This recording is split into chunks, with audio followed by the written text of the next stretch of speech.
वो सब छोड़ दो। धर्म की बड़ी सरल परिभाषा जो दी गई है, जो सबकी समझ में बड़ी आसानी से आ जाए। श्रुताम धर्म सर्वस्वम श्रुत्वा से अवधार्यताम आत्मना प्रतिकूलानि परेशान न समाश्चर्य। धर्मों के सार को सुनो और सुन करके धारण करो। वह क्या है? आत्मना प्रतिकूलानि, जो हम अपने लिए प्रतिकूल मानते हैं, जो हम अपने लिए नहीं चाहते, जो हम पसंद नहीं करते, परेशान न समाचरे, वह दूसरों के साथ न करें। जो हमें अपने लिए पसंद नहीं है, वह व्यवहार, वह कर्म हम दूसरों के साथ न करें। अब आदमी को क्या पसंद नहीं है? हर आदमी समझ सकता, बताने का आवश्यकता नहीं है। निंदा, अपमान, चुगली, तिरस्कार, अनादर, ऐसे और ले लिए, क्रोध करता या किसी व्यवहार, बस इनको दूसरे साथ करना छोड़ दो। आप दूसरों की सेवा ना कर सको कोई बात नहीं है, दूसरों को तकलीफ देना छोड़ दो। आप सत्य नहीं बोल सकते कोई बात नहीं, झूठ बोलना छोड़ दो। आप दूसरों का आदर सम्मान नहीं कर सकते कोई बात नहीं, मत करो। अनादर, अपमान करना छोड़ दो। आप दूसरों की प्रशंसा नहीं कर सकते कोई बात नहीं, निंदा करना छोड़ दो। आप दूसरों के साथ मीठी वाणी नहीं बोल सकते कोई बात नहीं, मत बोलो मीठी वाणी, कटु बोलना छोड़ दो। आप दूसरों के साथ अहिंसा का व्यवहार नहीं कर सकते कोई बात नहीं, मत करो। हिंसा करना छोड़ दो, हिंसापूर्ण वाले जो व्यवहार है छोड़ दो। दूसरों से प्रेम नहीं कर सकते, आप बैर करना छोड़ दो। आप क्षमा नहीं कर सकते, बदला लेने की भावना का त्याग कर दो, क्रोध का त्याग कर दो, बस इतने में धर्म हो जाएगा। इसी धर्म की बात सदगुरु कबीर कहते हैं कि सदा धर्म जाके हृदय बसी।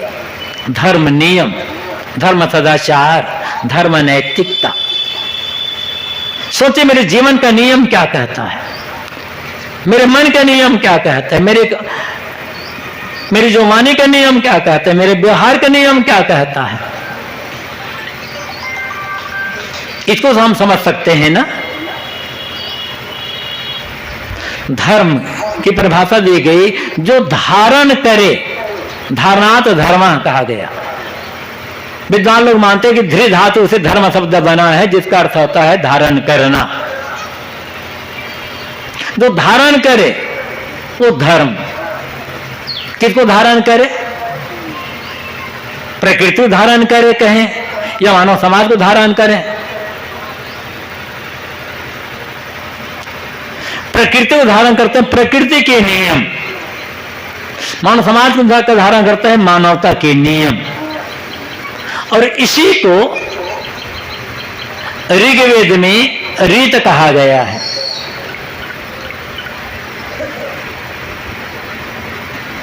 रीत विश्व के नियम और मानवता के नियम। ऋग्वेद के अनुसार रीत के 3 अर्थ होते हैं।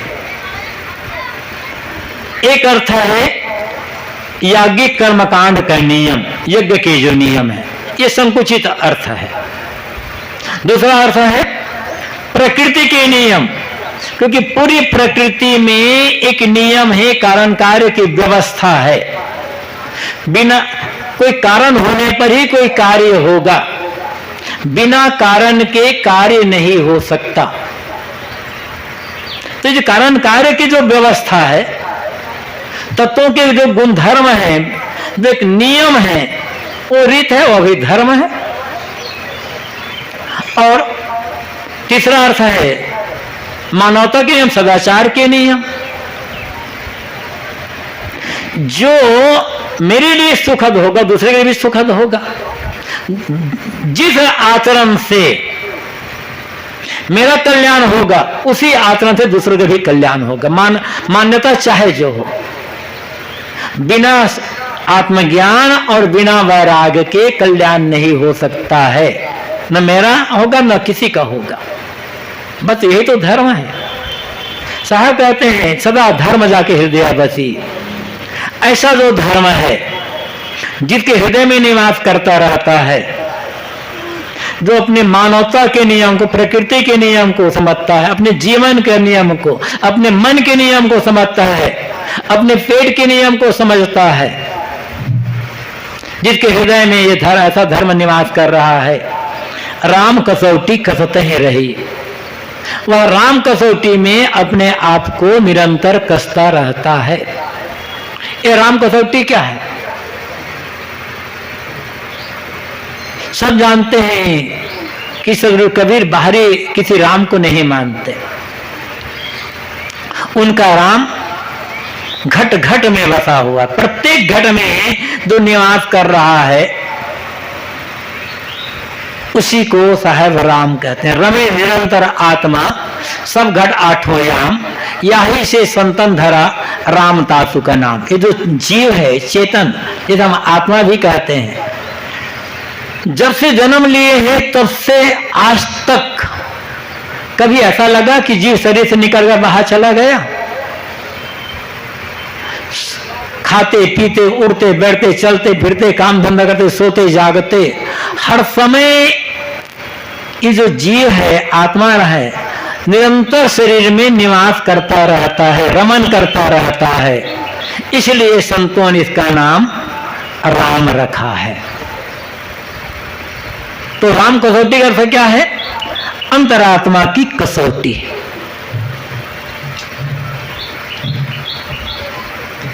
अंतरात्मा से कसो। जब भी किसी दूसरे आदमी से कोई व्यवहार करना हो,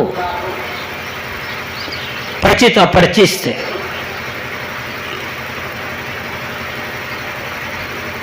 तो बस सोच लें, कसौटी में कसें, जो व्यवहार मैं इसके साथ करने जा रहा हूं वही व्यवहार यह आदमी मेरे साथ करे तो मुझे कैसे लगेगा।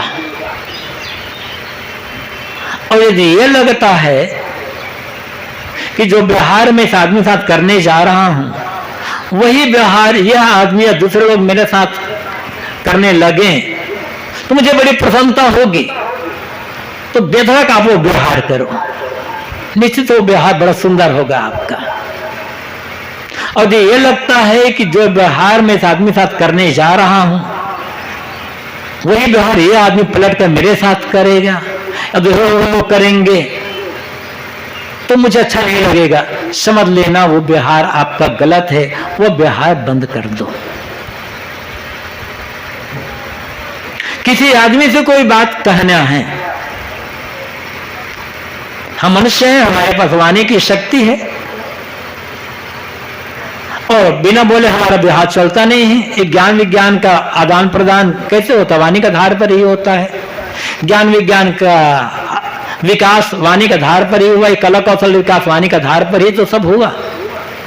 सारा इतिहास क्या है? शब्दों का ही तो खेल है और शब्द बिना वाणी का होगा नहीं।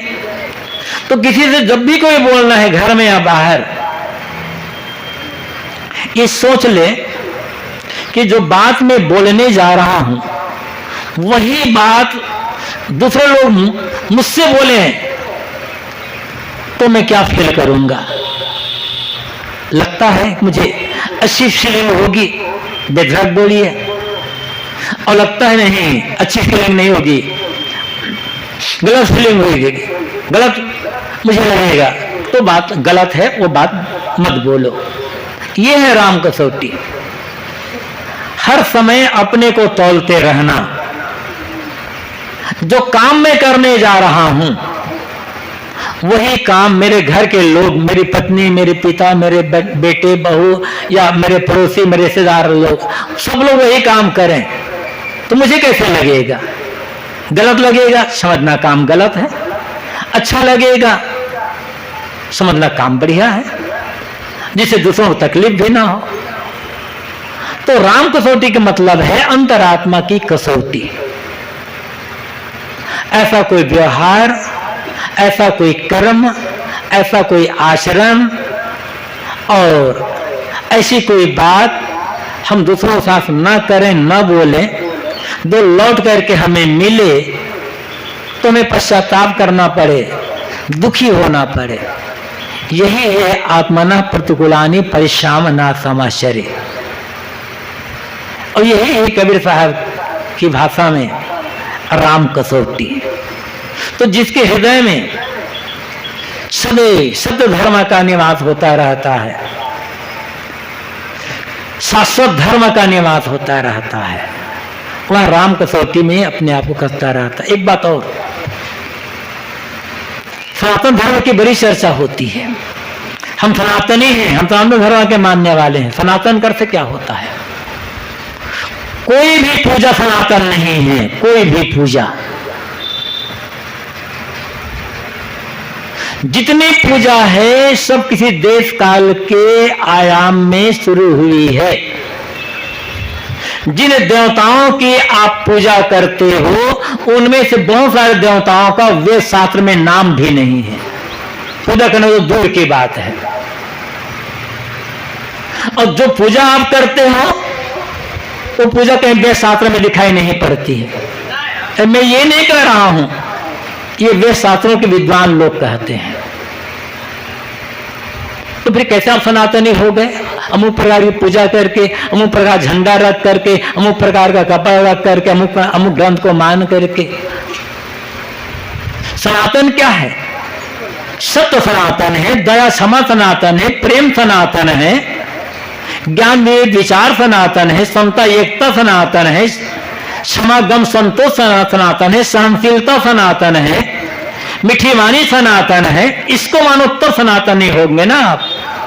अब ये तो है नहीं जीवन में। अहंकार है कि हम सनातनी हैं, और आपके अनुसार से जो नहीं बदलता कभी चाहिए तो सनातन विरोधी है। पहले खुद समझ लो सनातन का अर्थ क्या होता है, तो दूसरे को सनातन विरोधी कहना। तो पूजा पाठ परंपरा ये तो देश काल के आयाम में बनते बिगड़ते रहते हैं, और इनको लेकर अहंकार करना धर्म के नाम पर भटकाव है, धर्म को न समझना है। कबीर साहब वो शाश्वत धर्म की बात करते हैं, वो सनातन धर्म की बात करते हैं। उसमें धम्मपदम में तथागत बुद्ध का वचन है, बैर से बैर शांत नहीं होता, घृणा से घृणा शांत नहीं होती, किंतु प्रेम से बैर शांत होता है, प्रेम से घृणा शांत होती है। ये सनातन धर्म है। बैर से बैर कभी मीटा, घृणा से घृणा कभी दूर हुई। प्रेम, इससे भी बैर मिटता है, इसी से घृणा मिटती है। तो सनातन तो ये हुआ ना। और इसके लिए हमें अपने आप को आराम कसौटी में कसते रहना होगा, और अंतरात्मा की आवाज सुन करके, अंतरात्मा कसौटी छोड़ करके सारे जोरे कसावे अंते जाई सो बाउर आपे बौराई। जो धर्म के लिए बेशास्त्रों प्रमाण चाहेगा, बेशास्त्र कसौटी चाहेगा, वेद में क्या लिखा है, शास्त्र में क्या लिखा है, कुरान बाइबल में क्या लिखा है, वहां से प्रमाण लेगा, वो भटक जाएगा। क्योंकि वो बात किसी परंपरा वालों के लिए, किसी देश में लिखी गई, किसी काल में लिखी गई है। हमें भीड़ का अनुसरण नहीं करना है, परंपरा का अनुसरण नहीं करना है। इतने लोग मानेंगे तब धर्म होगा, हजार भाग मानते आ रहा है तब धर्म होगा, ऐसा नहीं है। तो शास्त्र आदरणीय है, महापुरुष जितने हैं आदरणीय हैं। इसलिए जिसकी जैसी शक्ति है, जैसी योग्यता है, आप अधिक से अधिक शास्त्रों को पढ़ें, सभी शास्त्रों को आदर दें, और सभी महापुरुषों को आदर दें। किसी भी मत मजहब संप्रदाय के देश दुनिया के किसी भी कोई भी महापुरुष हो, उनके लिए अनादर सूचक अपमान सूचक शब्दों का प्रयोग ना करो। जरा सोचो, जब कोई व्यक्ति आपकी परंपरा के महापुरुष का अनादर करता है, उसके लिए अपमानजनक शब्दों का प्रयोग करता है, तो आपको कैसा लगता है? तो जब आप दूसरे परंपरा के महापुरुष के लिए अनादर सूचक अपमान सूचक शब्द प्रयोग करेंगे तो उन्हें बुरा नहीं लगेगा? तो हमें सभी परंपरा जितनी भी परंपराएं हैं, सभी परंपराओं के महापुरुषों को आदर देना है, सम्मान रखना, उनके श्रद्धा का भाव रखना है, और सभी किताबों को, सभी ग्रंथों को भी आदर देना है। किंतु आंख मूंद कर किसी की बात नहीं मानना है। महापुरुष श्रद्धेय है, आदरणीय है, शास्त्र आदरणीय है, लेकिन सत्य महापुरुष और शास्त्र से भी ऊपर है। महापुरुष के नाम पर सत्य का अनादर हो गया, वेदशास्त्र के नाम पर सत्य की हत्या हो गई, तो फिर वेदशास्त्र महापुरुष किस काम के होते हैं? फिर सत्य सनातन है, और जो सत्य को समझ लेगा असत्य का राग छूट जाएगा। तो साहब कहते हैं, जोड़े कसावे अंते जाई सो बाबूर आप ही बोराई। जो अंतरात्मक कसौटी छोड़ करके परंपरा का, शास्त्र का, महापुरुष का प्रमाण देगा, वहां कसौटी करेगा, वो तो भटक जाएगा, स्थिरता नहीं मिलेगी। क्योंकि शास्त्र एक नहीं है, अनेक शास्त्र हैं। तो किस शास्त्र को आप प्रमाण मानोगे? क्योंकि शास्त्र परंपरा हिंदू परंपरा में ही तमाम ऐसे शास्त्र हैं जिनकी बातें दूसरे के शास्त्र से बिल्कुल विपरीत है और खंडन करते हैं लोग। तब क्या करोगे? तर्को प्रतिष्ठा श्रुति विभिन्ना नैको ऋषि मत प्रमाणम धर्म से तत्व निहितम गुहायाम महाजनोयन गता सपंथा। महाभारत में युधिष्ठिर कहते हैं, तर्क की कहीं कोई प्रतिष्ठा सीमा नहीं है, तर्क पर तर्क करते चले जाओ, कोई सीमा है तर्क की? श्रुतियों विभिन्न, श्रुतियां अनेक हैं, नैको ऋषि मत प्रमाणम। ऋषि एक नहीं है जिसके मत को प्रमाण मान लिया जाए, अनेक ऋषि हैं। और धर्म से तत्व निहतम गुहायाम, धर्म का जो तत्व है गुफा में छिपा हुआ है। तो करना क्या है? महाजनों गता पंथा। महाजन जिस रास्ता से गए वो पंथ है। फिर महाजन कौन है भाई? जो विवेकी है वो महाजन, किसी परंपरा के हो। इसलिए सदगुरु कबीर कहते हैं, साधु ऐसा चाहिए जैसा शुभ सुभाए, सार सार को गरे थोथा दे ओढ़ा है। धार्मिक वह है, भगवान का पुजारी वह है, गुरु का भगत वह है जो सब जगह से केवल सार को ग्रहण करता है और असार को छोड़ देता है। केवल सार को ग्रहण करना, असार को छोड़ देना और सार को ग्रहण कर सार का आचरण करना, ऐसा जो करने वाला होगा वही धार्मिक है, वो पुजारी है, वही भगवान का भगत, वो सत्संगी। इसी में कल्याण है। तो सदगुरु कबीर की दो पंक्तियों पर मैंने थोड़ी चर्चा की, समय बहुत ज्यादा हो गया है। आप लोग धन्यवाद। अपनी वाणी पर विराम। बोलिए सदगुरु देव की जय। परम पूज्य गुरुदेव जी के बहुत ही कल्याणकारी विचारों से अभी हम सब लाभान्वित हो रहे थे।